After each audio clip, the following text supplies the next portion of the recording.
marching band. For your halftime entertainment, we celebrate the 43-year reign of the Speed Metal Kings, Metallica.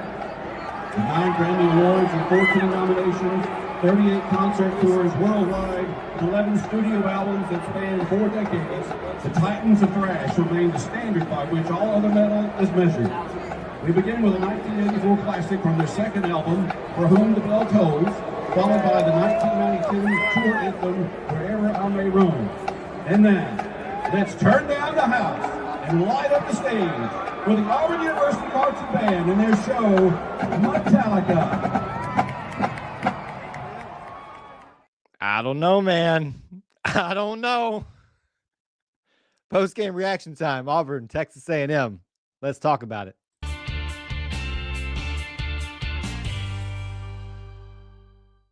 War Eagle, everybody. Welcome back to another edition of E2C Network Live, where we get together, we sit down, we discuss, we share in the Auburn experience, all about Auburn sports, Auburn culture, Auburn family stuff. An easier way to say it, though, is if it's orange and blue, it is what we do. So thank you so much for joining us in what we're going to be doing today this evening on a late, very confusing Auburn basketball post-game show. The Auburn Tigers, as of now, and officially it looks like, fall by the score of 88-90.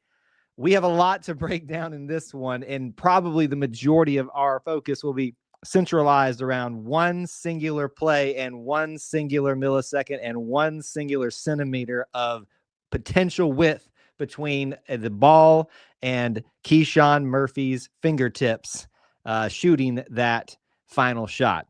So we're going to talk about it. We will discuss in our normal fashion as best we can the final stats, the final score, and the final storylines to the best of our abilities here on this show. It should be one for the ages. If you've never joined us before, we'd love to have you here more often, so make sure you're hitting that follow, subscribe button so you can be here for other post-game shows. I see an enormous crowd showing up to talk about this interesting into the game. The final scores are starting to already roll through on the official sites of ESPN. Auburn's already put out their graphic. It does look like this is final. So let me just start this off and discuss a little bit about what just happened.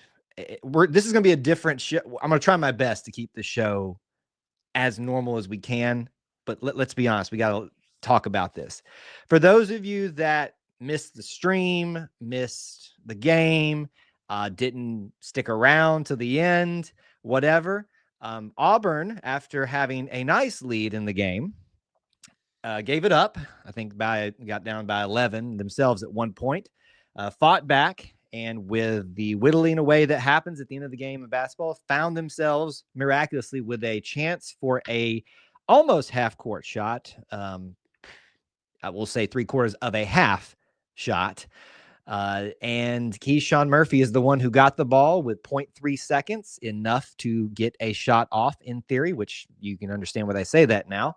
But it's close. And initially the shot went in, it looked great. And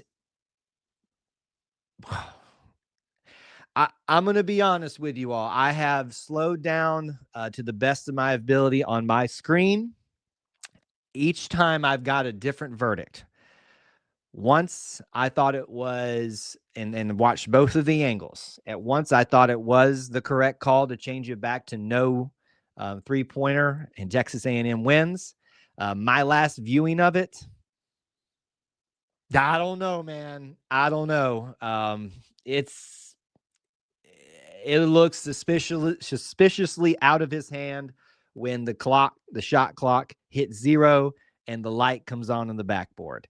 I'm sitting here in a studio miles and miles away from there. I was not in the arena. I don't have all of the looks at it. It looks like Coach Stephen Pearl is very, very, very livid about this. And I would imagine there are going to be some things said about this to the SEC office, which just follows the trend of this current athletic calendar year. But anyway, I'm trying my best to keep up with all of y'all's comments. Please, guys, let's keep the profanity down. This is a family show after all. I get that you're angry, but trust me, cussing at our chat is not going to do any amount of this from this point forward. So, man, this is one of those times where I love the game of basketball and I hate it all at the same time. We watched just an amazing into the game where it is just what you kind of hope for. It feels March Madnessy. Someone throws it up and, has a shot at it or it rims out or something like that. Whew. Okay. Let's see if we can sit in this for a second. Then we'll come back around to trying to do some semblance of a normal show. For those of you that watch the replays, listen to the audio of the replays. This is one of those where you probably got to watch and just see my facial expressions the entire time. We got JD Walker saying, I can't decide what I think, if it was on his fingertips or if it was good. As I said, JD, I don't know if you were here at the start. I have watched both angles they were showing on the television and slowed it down bit by bit by bit. But that's what took me so long to start the show, making sure we could get the full information. I have social media pulled up in case anything is said about this. I would imagine if there was another review of this, if I don't know if it's possible, that would not come for a day or so. So I have convinced myself both ways on this one. And last look at it, I thought it was out of his hands, off his fingertips at the times. The clock angles are different. Yeah, I mean, it's all very confusing. Yeah, a lot of you are saying your default is to go with the call on the floor, right? So, and did we officially get that as a call on the floor, or did we just assume as the TV broadcast that since it was good, the points went on the board?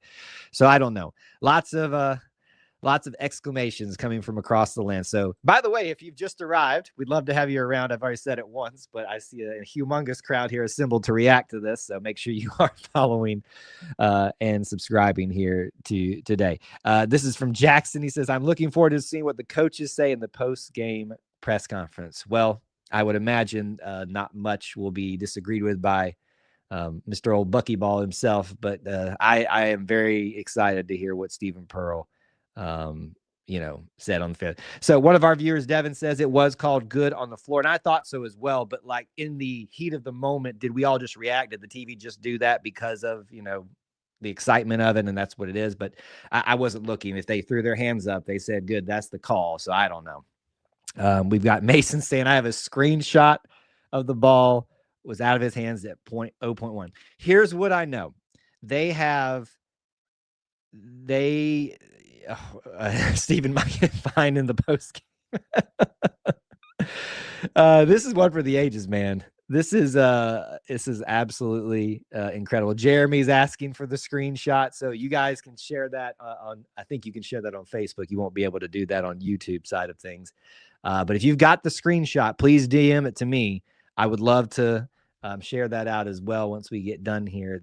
Your perspective, what's going on. All right, look. Can we even do a normal show at this point? Here's how this traditionally goes. We will go through individual stats. We will go through team stats. We will go through the storylines of the game. I know where the majority of us want to sit at in this moment, and I think I've done that just about as long as we can. My final take on it is it was out of his hands, and that is a good shot. I had convinced myself right before we went live and before I slowed it down one more time that it was not, that there was enough evidence to overturn. That's my last viewing, and I really looked at it when my screen resolution is good, but I'm sure it's not the best it could be, is that it's, oh, man. What you have to walk away with is the technology in the stadium should be able to do that.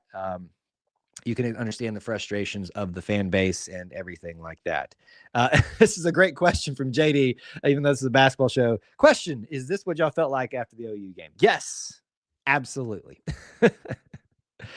Devin, we got a clarification from Devin on that. I just went back and watched. One of the refs put their hands up and called it shot on the floor. Did the other call it no, though? Because then that's two differing calls, and that sets it up. That kind of diminishes your argument right there. But if only one calls it up and nobody else made a call, then that's the only one that did it at that point. Steven says it's honestly whichever angle you look at. I mean, there are going to be so much analyzation of this 0.3 milliseconds of time that, wow. I love basketball. I love college basketball so much, even in heartbreaking moments like this. This is wild. Okay, I'm going to try to shift us into the normal show here. Please stick around if you can. I know most of you just wanted to hop in to be mad about it, and understandably so. Trust me, I'm upset about it as well. But we got to do some semblance of a show. Your final score, as of now, 88-90. The Tigers fall to the Texas A&M Aggies. Buckyball strikes. It was a tale of two halves. First half, Auburn really started asserting itself at home with the crowd behind it. And then I think at one point it was a 26-5 run or something like that. Texas A&M just shot the lights out of the ball in the second half and really switched a lot of the team stats around. You guys know how big I am about talking about those big three stats and things. I was watching them throughout the course of the second half, and Auburn is, I believe, in all three of them was winning. And that switched very, very, very, very quickly. So we'll get there. Can anybody give player of the game nod to anybody? This is normally how we start the game. We start with who is going to be your player of the game. Even in a loss, if there's a player that you'd like to give a shout out to, let's just look right here at Keyshawn Hall, 32 points, 8 for 15 from the field, 3 for 5 from the three-point arc. 13 of 16 from the free throw line, but 2 humongous misses. And folks, this is not to knock on Keyshawn Hall, but free throws win and lose championships. There you go right there. That is, obviously a huge part of this game, and you cannot negate it in any way. But, man, I'm still trying to process all this. Sorry, I may have like moments where I just kind of black out, and I'm playing that shot over and over in my head. The elation to the disappointment, all in between, was wild. So 32 points for Keyshawn Hall. I think if you just look at the scoring alone, you're going to give it to Keyshawn Hall. If you talk about the moment, you kind of give it to Keyshawn Murphy for making an amazing shot. I know we're going to move forward from that moment as best we can here. I want y'all to go back and look at that shot. Big men like Keyshawn Murphy obviously aren't known for being shooters, but the guy had the presence of mind to not only get the shot off in time, as we all thought, but he lined that thing up beautifully and just took about as good of a shot from that distance that you can. I wouldn't even call it a heave. It looked like just a very strong shot. Now, we're all here sitting here in the emotions of it. So I just want to give props to Keyshawn Murphy for doing exactly what you got to have your leaders do in those moments like that. Even when you aren't the guy that probably is designed to take that shot, but you made the shot. Whether time was left is going to be the debate of the century. And I have a feeling that we'll be talking about this one all season long for a variety of reasons, but namely for that one. So let's look at Keyshawn Murphy, 8 points, 4 for 8 from the field. He is 0 for 1 in 3-pointers. Don't know about that. 8 rebounds. So he nearly gets a double-double tonight, 1 assist, 1 turnover in 27 minutes of play. Looking at the rest of your scores, 4 guys in double digits tonight. Kevin Overton, I think, had another solid game and shows you why he is so crucial to this lineup. 16 points, 6 for 16 on the day. But he makes both his free throws, rebounds, assists. He's pretty solid on the game tonight for Auburn. 32 and 16. That was your 2 leading scores. Your next ones are tied at 11. Sebastian Williams-Adams, Tahad Pettiford with 11. So once again, Tahad still has quieter games at home. It's just wild to see that happen. Hated seeing the shot of him just on his knees begging for that thing to be counted. That was interesting. Still flashing back at this moment, trying to concentrate and do some semblance of a show. But obviously, we've got those other 2 guys that we need to note for 4 guys in double digits. The rest of the scoring tonight, we already talked about Keyshawn Murphy, Elijah Freeman. He had an emphatic dunk. There were a lot of great plays tonight. I am excited to go back and watch the highlights of this game because there were a lot of big moments in this game for a variety of different players. Elijah Freeman with 8 points, Simon Walker with 2. Magwood starts again tonight in place of Tahad Pettiford, doesn't score. And then Philip Jovic could not play the second half with a knee injury. So, still trying to catch my breath from all that. Can y'all tell? It is wild. That's all your scoring. If there's a moment, and I'm doing my best to keep up with some of y'all in the chat as best we can. We got Sway with player of the game, needs more minutes, best plus minus by far. I don't have that portion of the stat sheet pulled up, but I will trust you in that. The one area that is holding him back is his free throws, but certainly he is such a dynamic player. Really like the way he carries himself. If you watched his press conference yesterday, for those that provided it, we put out a clip of it. I really like the way he carries himself. So if any other shout outs, things like that we need to cover, please drop that in there. We certainly will talk about it the best we can. Will there be a live stream of the post-game press conference? So typically, we get them through the athletic department, and if it is made available, which it usually is when it's at home, we usually don't put the full thing out, a clip. So we'll go watch it and see what we can put out for everybody, because I'm sure y'all all want to see it in its full duration. I would imagine that Steven, some people are already saying that maybe he even already is pushing getting to find the way he was very upset on the floor afterward. But I would imagine if his father's available, his father is coaching him up right now on how to handle this situation, which if he already hasn't, or he can just do it himself. He's a grown man. But wow, what a disappointment. What a disappointment if it actually is all true. I don't know. I do not know. The aftermath we saw up until this point. This is a question from Sam, a student who was at the game. We saw most of what probably you consider the aftermath of the other team losing. Yeah, the other team leaving the arena and stuff like that. That was about it. I want to know who's Pearl was talking to in the stands. I would imagine that is some type of representative of either the SEC or an official for Auburn who represents in that way. So I would imagine that either that or someone who has a feed of the shot, and that's who he was most likely talking to. Okay. I know we'll go back to this here in a second. Once again, humongous crowd here tonight, or that stopped by at least at some points throughout the show. If you haven't, please hit the follow button. We'd love to have you around more often, not just for frustrating moments like this. But let's walk through some team stats tonight, because yes, we have broken down that moment. We can come back to it at the end if we need to. But obviously there are reasons that Auburn found itself in this situation. A couple ways you could slice this up. Auburn's horrible that they let this get away from them at home. Obviously, you lack a lot of context with that. You got to talk about how good this team is. They've only lost 3 games, not ranked currently, but certainly they have a pretty formidable record, and they look to be a pretty good shooting basketball team, even if they're a little bit undersized compared to most. So it goes to show you that, once again, that just because your height average or the height of your bigs doesn't match up necessarily, as some people have been saying for Auburn this year, you can still be successful. You just got to find a way to do that. And they found a way to do that. I think I know what the stat of the game is going to be. On our show here, we do the big 3 that we focus on first: free throws, turnovers, rebounds. In my opinion, the stats will determine the game most of the time. However, we may find a stat that tells the tale of the tape better. Let's walk through the big 3 first. Free throws tonight, 65% for Texas A&M, which really got rocked at the end there for them. They could have put this game away. 13-20 for them. 74% for Auburn, was much better throughout the game. 23-31. 74% is not horrible. Certainly that is attributable to keeping them in the game too.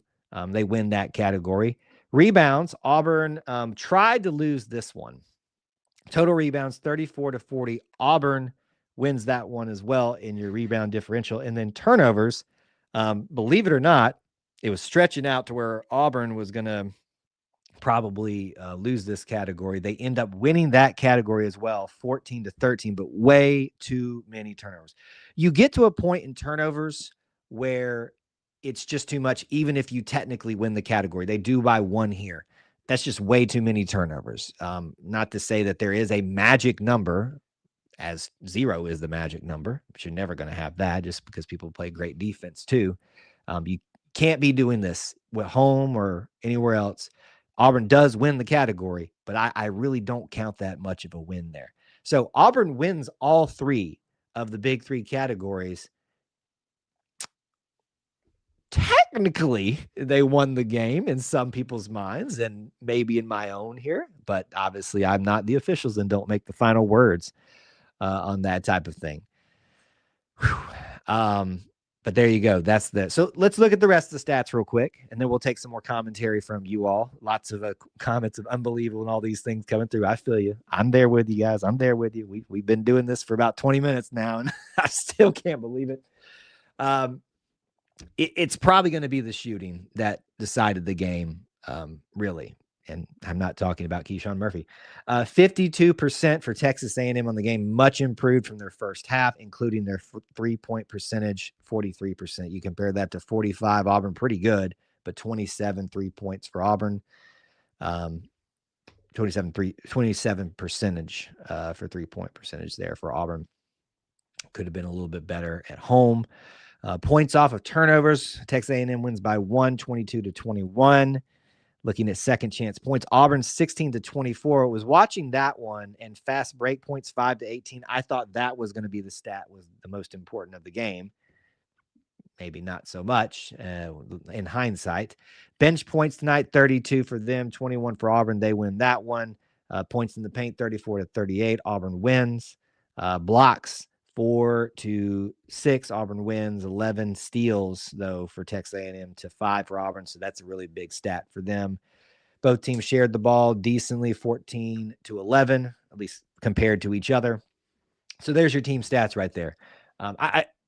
The big 3 obviously don't tell you exactly who's going to win the game, but if you can win those categories, you will have a shot to win the game. And they did. I mean, so that kind of proves my point right there.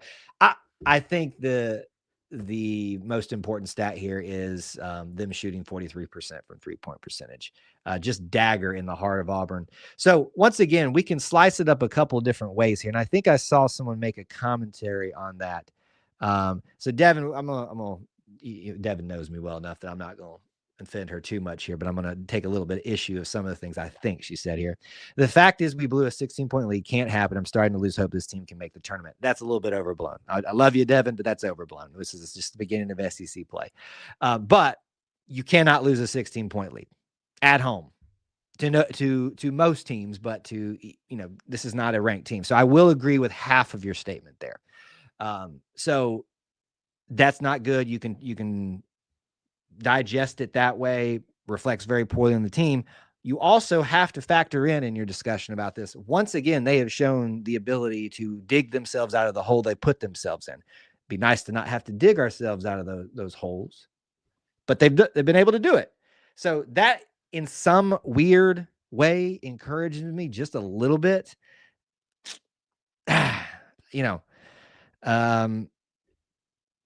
It's, you can just pick which one you want at this point.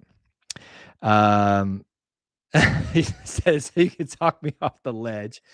Don't be one of those people. Don't be those people on social media. You are better than that, and you know you are. I'm just giving you a hard time. Let's see what some of our commentary is. We have got like long list of comments from people across social media here that I'm trying to see if there's anything we haven't talked about yet. Safe to say that Todd won't be off the bench anymore after the early game play for Magwood. He certainly had a pretty rough stretch, although my understanding is this was more as a response to something for the team rules with Tahad. And so I don't think that was any question like that. I wouldn't phrase it that way. I think, Caden is obviously a very talented freshman, but he's been thrown into the fire a little bit. We'll see how he continues to grow in this first season, but certainly everybody tonight could have done a little bit better at times. We will be talking about Arkansas another time tonight. This is from Carrie. Have to improve free throw percentage. No doubt we got robbed. but make a few more free throws, and the last second shot is irrelevant. Definitely should not have let a 16-point lead go. All these points are great. 16-point lead. You make free throws are a little bit better. It wasn't horrible tonight. Certainly, that is the factor. The fact that Keyshawn Murphy missed 2 back-to-back on the same free throw shooting opportunity. It's wild. I almost tweeted out like that tells you the story of the second half right there. But then Keyshawn Murphy made a shot that probably had time left. All right. What haven't we covered yet?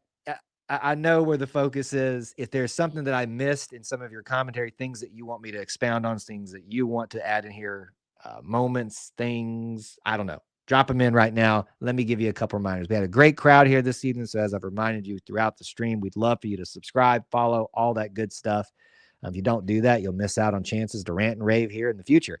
But your upcoming schedule for us on live streams, these are always great opportunities to join us. Schedule for this week, tentative as always, but Auburn Family Night is every Wednesday night at 9 Eastern time. Don't really see a need to miss those unless we have a basketball conflict, which will happen from time to time, but not this week. Auburn Family Night goes on. Big news for football this week. We'll certainly talk about that and this game and much more. 9 Eastern time tomorrow, live call-in show. Join us. Another post-game show. Arkansas is in town. We'll talk about that. Hopefully a little bit less controversial. And certainly on Sunday, we'll be back at 9 Eastern time with Austin. I want to hear what he thinks about this on the Auburn Experience live podcast recording. Lots of content this week that you do not want to miss. Okay. What else? Anything else that we haven't digested, compressed? Anything else that needs to be broken down before we leave here today? I am just doing my best to scroll through some of your commentary here to see if we've got anything that needs to be talking about. Talked a little bit more about. Fielder's Choice asks, can a final score be changed after the fact? So that's the question from this point forward, right? Can the SEC office go look at it and retroactively say, no, you got that call wrong, and it's the final play of the game, thus it changed? My guess is that would set a very dangerous precedent for them, and they will not do it, even if it is the right thing to do or the correct thing to do. They will not give themselves that precedent to fall victim to in the future. Because if you change one game, then you're going to open that up. So I would say this one is in the books officially currently, but officially for posterity. I would love to be proven wrong on that. And certainly we are very interested in what Stephen Pearl's commentary might be for the rest of the game. A couple other commentaries from there. I think this is somebody, a Texas A&M fan. Good game, Auburn. Y'all had a great team, and so does Texas A&M clearly as well. I'm not missing a beat, just a very different team with Buckyball there in Aggie land. This is from Devin. People are being way too rough on Steven, saying he should be fired and didn't deserve his job. Yeah, that's just people being immature and being chilled, as they tend to be on social media, which is why we don't entertain that crap here. TikTok streams are always live, Sam, and certainly that will be the case tomorrow. Just looking through the last few different things here. You can't wave that off. If they have the evidence, Evan, they certainly can do it. According to some of our viewers here, they said that one ref called it good. Nobody saw anybody that I know of calling it not good, so there's no conflicting call on the floor. So it is an overturn, and thus you have to have indisputable evidence, and I don't think it presented itself. So will it be changed? Most likely not, but certainly you could make an argument for it to be that. This is from Devin. I looked it up, and they can, but it is rare, and it has to be done before the score is listed as final within minutes of the game being over. So it is done at this point. Certainly, this would be a time where they could revisit a little bit of that, and it would be nice. Fielder's Choice. I would love to see some different stuff on offense. Not a big fan of the ISO ball. The unfortunate thing about that is you've got a guy that's just built for that in Keyshawn Hall, and he does very well at that. So certainly you want to see it not just be that, and I hear you on that, but it works very well for Keyshawn Hall. 32 points tonight, and it's clearly your player of the game overall. All right, we got a lot of it. So if you've got picture proof of it, send it to us. I want to see it. Wow. Did not anticipate this game going down this way, but boy, this is why I love the game of college basketball, even when it hurts us the way it has this evening. You guys have been fun. You are awesome. I appreciate most of your civility tonight, but also we love having you here and being part, of our little stream tonight. For those of you that behaved yourself well, and some of you that didn't, and no longer get to be here. It's like that guy at the end there. Anyway, thank you guys. Your final score 90-88. Texas A&M wins. Will it stand? Probably shouldn't, but here we are. Their player of the game is going to be Mr. Keyshawn Hall with 32 points. Your stat of the game, 43% from 3-point, 43% 3-point percentage for Texas A&M, and that is your stat of the game. Thank you guys so much for being here, being part of our little family within the Auburn family. As we leave you, I want to remind you, the Auburn Creed asks you to do these things: do justly, love mercy, walk humbly with God. I appreciate you guys very much for doing those things. And until we talk to you again, y'all stay classy and War Eagle.